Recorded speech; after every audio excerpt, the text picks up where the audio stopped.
जसप्रीत बुमराह को कैच करने से रोक दिया। उसके बाद अंपायर ने जो किया सो किया, लेकिन रोहित शर्मा ने सिर्फ कायरन पोलार्ड पे नहीं बल्कि उनकी पूरी टीम पर ऐसा कहर बरसाया जो वेस्टइंडीज वालों के लिए किसी बुरे सपने से कम नहीं। ये बात है 6 नवंबर 2018 की, जहां पर भारत और वेस्टइंडीज के बीच दूसरा T20 मैच खेला गया था, जहां पर वेस्टइंडीज ने टॉस जीतकर पहले बॉलिंग करने का फैसला किया था और भारत की तरफ से ओपनिंग करने के लिए कैप्टन रोहित शर्मा और शिखर धवन आते हैं। मैच की शुरुआत बड़े आराम से होती है, जहां पर दोनों बैट्समैन अपने विकेट को बचाकर धीरे धीरे स्कोर को आगे बढ़ा रहे थे और फिर हमें रोहित शर्मा की काफी खतरनाक बैटिंग देखने को मिलती है, जहां पर वो वेस्टइंडीज बॉलर्स की धज्जियां उड़ा रहे थे और उनका साथ दे रहे शिखर धवन भी चौके मारकर धीरे धीरे रन बना रहे थे। लेकिन 8 ओवर की पहली बॉल पे शिखर धवन बॉल को कुछ ज्यादा ही ऊपर बाउंड्री के पास मारते हैं, जहां पर फील्डर बॉल को पकड़ भी लेता है, लेकिन उसके बाद बॉल उसके हाथ से छूटकर नीचे गिर जाती है और इस जीवनदान के बाद शिखर धवन काफी अच्छी बैटिंग करने लगते हैं। जिसके बाद रोहित शर्मा 2 रन भागकर 38 बॉल पे अपने 50 रन को पूरा करते हैं, लेकिन 13 ओवर की आखिरी बॉल पे शिखर धवन 43 रन मारकर फेबियन एलन की बॉल पर कैच आउट होते हैं। इसके बाद आते हैं ऋषभ पंत जो 1 ओवर छोड़कर खैरी पेरे की बॉल पर बस 5 रन मारकर आउट होते हैं और फिर आते हैं केएल राहुल जो रोहित शर्मा के साथ पार्टनरशिप बनाकर काफी शानदार बैटिंग करने लगते हैं। दोनों बैट्समैन पार्टनरशिप बनाकर काफी अच्छा खेल रहे थे, लेकिन 18 ओवर की तीसरी बॉल पे हमें वेस्टइंडीज की एक और मिस फील्डिंग देखने को मिलती है और फिर रोहित शर्मा पीछे की तरफ एक चौका मारकर 58 बॉल पे अपने 100 रन को पूरा करते हैं और फाइनली 20 ओवर की आखिरी बॉल पे एक सिंगल भागकर भारत की पारी 195 पर खत्म होती है। मतलब वेस्टइंडीज को 120 बॉल पे 196 रन चाहिए थे जीतने के लिए, तो उनकी तरफ से टारगेट को चेस करने के लिए साई होप और सिमरन हेटमायर आते हैं। मैच की शुरुआत यहाँ पर एक डॉट बॉल के साथ होती है। उसके बाद दोनों बैट्समैन अभी पिच पर सेट ही हो रहे थे कि दूसरे ओवर की तीसरी बॉल पे साई होप 6 रन मारकर खलील अहमद की बॉल पर बोल्ड हो जाते हैं और फिर आते हैं डायरेक्ट ब्रावो जो सिमरन हेटमायर के साथ पार्टनरशिप बनाकर बैटिंग करने लगते हैं। दोनों बैट्समैन धीरे धीरे टारगेट को चेस कर रहे थे, लेकिन 5 ओवर की दूसरी बॉल पे सिमरन हेटमायर 15 रन मारकर खलील अहमद की बॉल पर कैच आउट होते हैं और फिर आते हैं विकेट पर दिनेश रामदीन जो ब्रावो के साथ मिलकर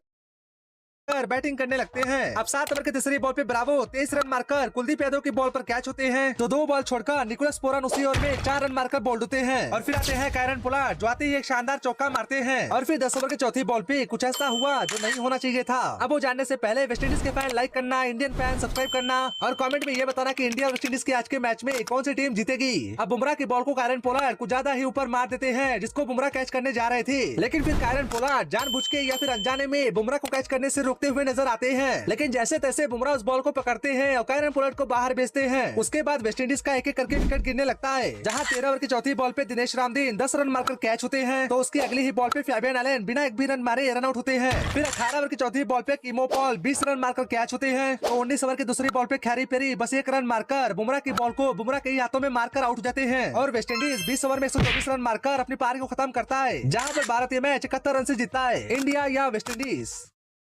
क्या हुआ जब कायरन पोलार्ड